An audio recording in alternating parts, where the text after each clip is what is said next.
be on the forefront in fighting this particular pandemic. Yes. Yeah, definitely. And I also want to agree with him and both of you gentlemen. And on that note, let me just say Ramadan Kareem to all our Muslim brothers and sisters out there who are celebrating their Ramadan this time. Now, I want us to shift gears and I want us to look a little bit on the raging floods that are going on in the country right now. According to official government reports, 164 people so far have lost their lives, and these are rains that are known to go between March and May, meaning we're just starting May, and when you look around the country, you realize that it's floods and, rain everywhere. There's, it's wreaking havoc, roads sinking, bridges being washed away, dikes breaking, dams busting their banks, rivers as well. The Lake Victoria, for the first time in many years, is back flowing, and it's forcing many people to leave their homes. Businesses, beach hotels and resorts along the Lake Victoria shore have actually been closed. What do we make of this, Rikal? And do you feel that we paid too much attention to the COVID-19 and forgotten that there are rains that are actually causing and wreaking havoc around the country? Yes, we have paid more attention to the pandemic than to the floods. But I think, Timor, it has been a norm in Kenya. We don't have good response every time, every year during these floods. It has been consistent. A place like Budalangi has been consistent. Sure. Even in northern Kenya, in my hometown village, place called Hariri. It is flooded, meaning it's across Kenya. So the government response and planning in accordingly for the floods and for those affected was not on time. And this has been a challenge to the Kenyan government. I think we need to have a strong and vibrant national response committee to deal with floods. It has been consistent, it has been recurrent, and many Kenyans have lost their lives. Many Kenyans have lost their lives, their belongings. Others are starting their lives from scratch. So I think the Kenyan government needs to come up with measures to curb and at least counter these floods that come every now and then. There is some concern that the National Disaster Management Committee or team has been overwhelmed.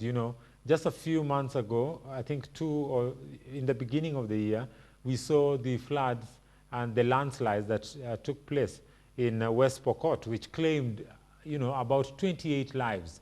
But then, as we speak today, still West Pokot is, suffering in their border with, areas like Elgeyo Marakwet, and it's really bad and it's really difficult. We saw the other day in Nakuru, roads literally sinking, and it's bad. Bore, do you think that the National Management Committee or the National Management team, the National Management Emergency Response team has failed, or are they overwhelmed? Yes, first I want to say that it's really worrying that many Kenyans have been rendered homeless by these particular raging floods. Already we have over 100,000 families that have been displaced, and as you rightly put, over 164 Kenyans have lost their lives. And this is a pandemic, or if I may call it so, because it's also a pandemic, right, Sure. that has affected over 29 counties. We are talking of 29 counties, more than half of this country. So it is something that should be taken seriously. And I would want to say that really what we usually have from our leaders and those particular individuals who are tasked with ensuring that some of these disasters are averted are people who only have what we call reactionary tactics. They will only come when there is an issue, and after that they would go. They just come for the cameras, they talk to the wananchi, and after that we see people going back to their businesses. And as Serikal says, I think we need to have a permanent solution to this particular issue. Because if you look at what happened recently, the meteorological department had warned that this is something that was prone to happen. It had already given the warning to the government, but I don't think the government took it seriously, because we expected them to come up with measures to ensure that they they prevent this from happening. Why do we have to wait for this to happen in Kenya so that we pretend to care by, going there, talking to them, then we go to our posh homes in Karen and other areas, and we leave them in, those particular areas. We are telling them to go to a higher ground, but where do they have that particular land?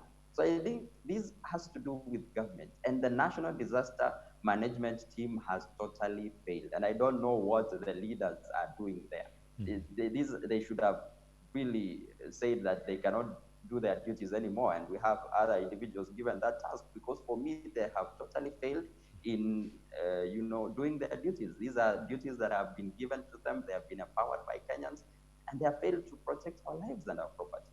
So the government has failed a lot more, because what we are now doing, and when you listen to the Minister for Devolution on Asal, that is CS Eugene Wamalwa, what we are only doing is we are giving them food, right? But where are they? Where are they sheltering? We are telling them to stay in schools. These are very many families who have been displaced. So when they stay in schools, what happens? There are also social gatherings at risk of spreading the coronavirus. So again, we have really totally failed, and the government has failed in ensuring that it deals with this particular issue, and they need to come up with one solution once and for all, because these are things that have been happening. And by now, the government has machineries that can help them deal with this issue once and for all. And I don't think we need to always make, and politicians, I'm sorry to say, take advantage of this to play politics with it. And they go there, address the Wananchi, and make them feel as though the government has forgotten them. Yet, some of them are even part of this particular government. So it is a totally failed state, and we need to deal with it once and for all. And I agree that the management team has failed, and has failed terribly. Well, yes, Srikal, you may come in on that, but then I would like you also to comment on this and maybe tell us your view, because someone is also arguing and looking at it from the perspective of maybe the government is overwhelmed, not failed. What would you say on that, Bwana Srikal? First, I agree with Collins that the National Disaster Management Team has really failed Kenyans. But I think this is a norm in many African countries, more so in Kenya. Institutions really don't work. Institutions are there just for publicity, to advance political agenda. The National Disaster Management Team should have at least done something, or they could have left office, they could have resigned. 164 Kenyans have lost their lives. Many thousands of Kenyans have been displaced, and they're still in office, masquerading as disaster management experts. I think it's high time we needed technocrats. It's high time we needed experts who can at least help avert such things in future. I think the Kenyan government is not overwhelmed, because the same government that is fighting the pandemic is the same government that is evicting Kenyans and demolishing their homes during this pandemic when they needed the most. So it is institutions that don't work. It is the state that does not value its citizens.